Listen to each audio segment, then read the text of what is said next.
चेहरा देखा है? कम से कम जमुना जी में जाकर के भी अपना चेहरा देख लो।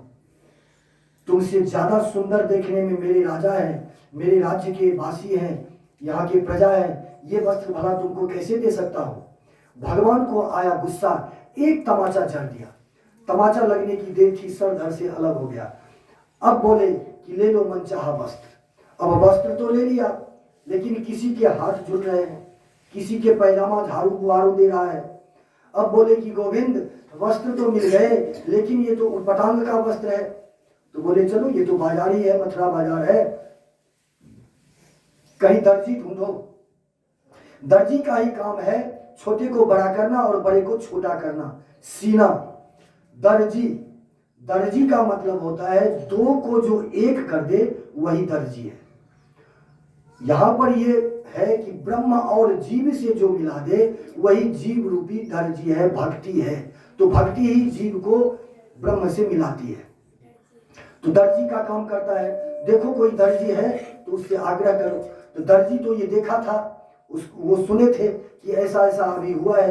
तो दर्जी ने कहा ठीक है, कुछ देर का समय दो, हम तुरंत ठीक कर देते हैं। तुरंत फटाफट सभी वस्त्र को ठीक कर दिया।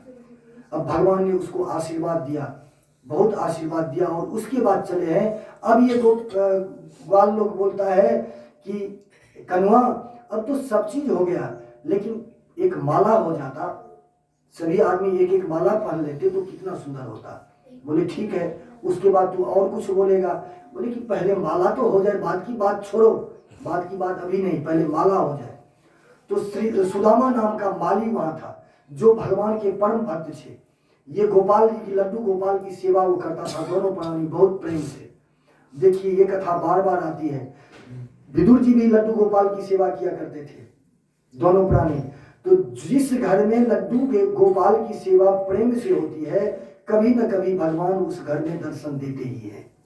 तो भगवान ने कहा कि ये जो है सुदामा नाम का माली, इसके घर में मेरी पूजा बहुत श्रद्धा पूर्वक होती है, चलो आज उसका भी कल्याण हो जाएगा। जैसे ही ये बात ये सुदामा माली ने सुना, हर्ष से प्रफुल्लित हो गया, मानो त्रिलोकी का संपत्ति उसको प्राप्त हो गया, नाचने लगे। दोनों प्राणी आए, गंगा जल से भगवान का चरण प्रक्षालन किए हैं। सभी जितने भी संगी साथी थे, उनके ग्वाल बाल थे, ग्वाल सखा, सबका बहुत सुंदर आदर सत्कार किए हैं, प्रेम से पूजा किए हैं, और एक एक माला सबको दे दिए। भगवान इसके ऊपर में कृपा किए हैं। अब ग्वाल बाल बोलता है गोविंद अब यदि तिलक लग जाता तो कितना सुंदर होता। ठीक है, वो भी हो जाएगा। इतना विचार ही कर रहे थे कि शैलेंद्री नाम की जो युवती थी, यहाँ पर युवती इसलिए कहा गया है कि भगवान जो है उसको युवती बना दिए है, लेकिन शैलेंद्री नाम की नाम है शैलेंद्री, लेकिन ये राजा कंस उसको कुब्जा बोलते हैं। कुब्जा क्यों बोलते हैं? कि तीन तरह से, तीन जगह से वो टेढ़ी है, और यहाँ पर कुंवर है, झुक करके लाठी लेकर के चलती है। लेकिन कंस के दरबार में सेवा करने का इसको मिला हुआ है। क्या सेवा है इसका? तो सुबह शाम चंदन घिसना, एकदम सुगंधित चंदन, और अपने हाथ से कंस को लगाना, यही काम था इसका, कुब्जा का। तो भगवान ने देखा कि सामने से एक स्त्री चंदन लिए आ रही है।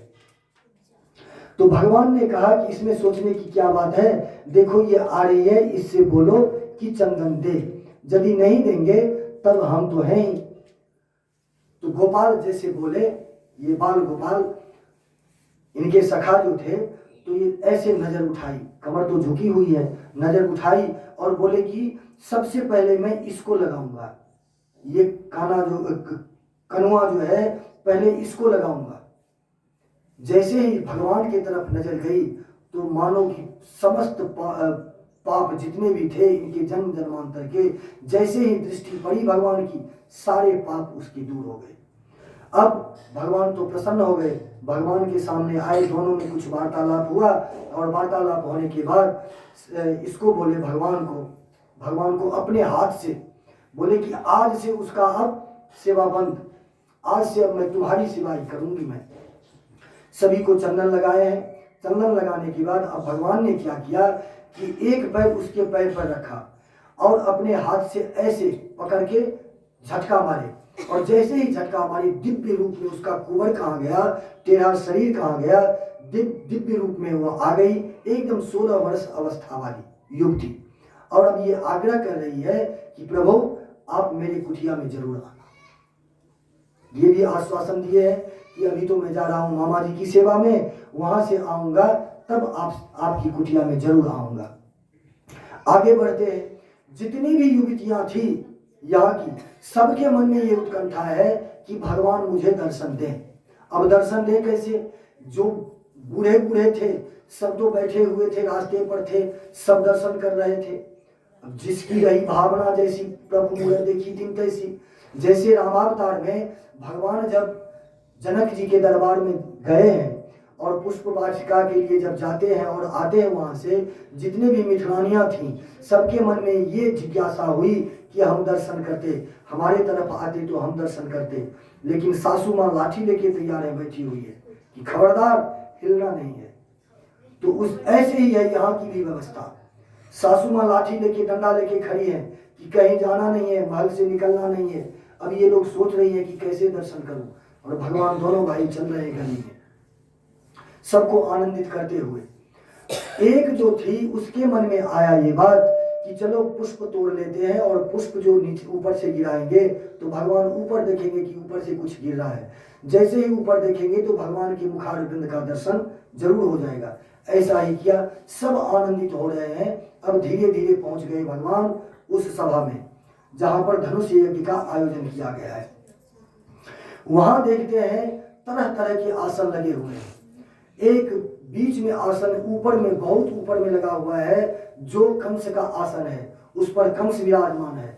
कंस ने 2 हाथी जो था, कुवलया पीर का नाम 2 हाथी, उसको मदमस्त करके रखा था मेन मुख्य द्वार पर, कि जैसे ही वो अंदर प्रवेश करने लगे सूर से लपेट करके उसको कुचल देना है। जैसे ही भगवान ने प्रवेश किया, प्रवेश करते ही ये दोनों हाथी सामने आ गए।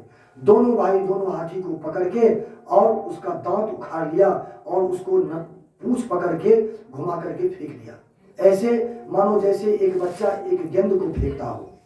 आ गए अंदर, अंदर आते ही गए, तुरंत धनुष को उठाए और तोड़ दिए। ये सुन देखते ही देखते अब तो कंस चौंक गया।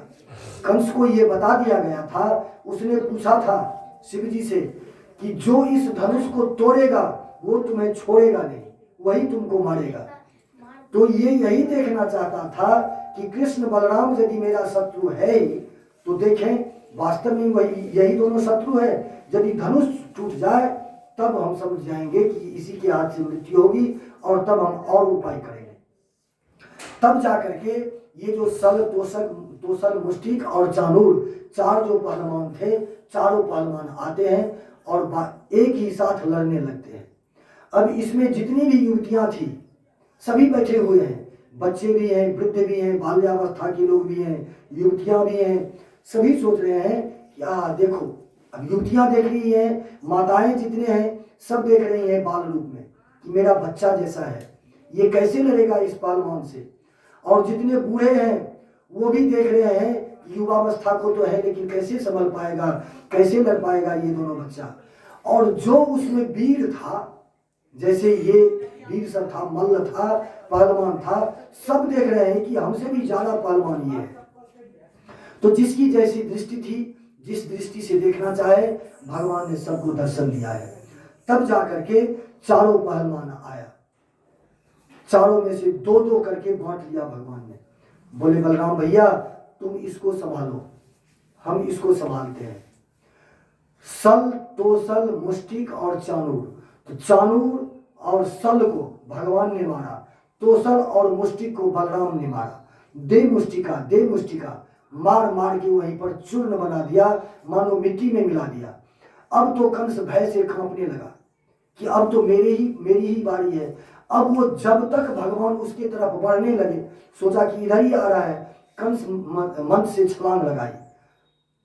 जैसे ही छलांग लगाई कि भगवान पहुंच गए और बाल पकड़ लिए, सीना पर बैठ गए। मामा याद करो वो दिन जिस दिन मेरी मैया को, देवकी को विदाई के समय में तूने तलवार लगा दिया था गले में और एक हाथ से उनका बाल पकड़ रखा था, आज उस सीन को याद करो, उस समय को याद करो। उसी तुम्हारे बहन का 8वीं संतान मैं कृष्ण तुम्हारा वध करने के लिए आया हूं। यदि बचाना चाहते हो अब भी मौका है, तुम्हें मौका देता हूं, मेरी शरण में आ जाओ, तुम्हें अभय दान कर दूंगा। अब ये तो कांपने लगा, अपना भी बल का बहुत प्रयोग किया, लेकिन भगवान तो भगवान है। जब ऊपर से कूदा तो भगवान पूरी ताकत लगा करके, अपने बल को बढ़ा करके बहुत वजन बढ़ाया और सीधे कूद गए कंस के सीने पर और मार मार मुष्टिका से उसको मार दिया। मारने के बाद अब तो सब जय जयकार करने लगे, बोलिए बाल कृष्ण लाल की जय, बलराम जी महाराज की जय। कंस का उद्धार हुआ। अब ये आते हैं मामी के पास, मामी रो रही है। 2 मामियां हैं इनकी, अष्टि और प्राप्ति, ये दोनों हैं। बोध गया में जरासंध है, उसी की बेटी है। तो दोनों आते हैं मामी के पास, मामी जी पाए लागो। ये गुस्सा से एकदम भर उठती है, मामा को मार करके आया है मुझे प्रणाम करने के लिए, भागो यहां से। तब जाकर के ये वहां से चले हैं दोनों भाई, चलो ऐसे ही बोलती रहो, हम तो आए थे कल्याण के लिए।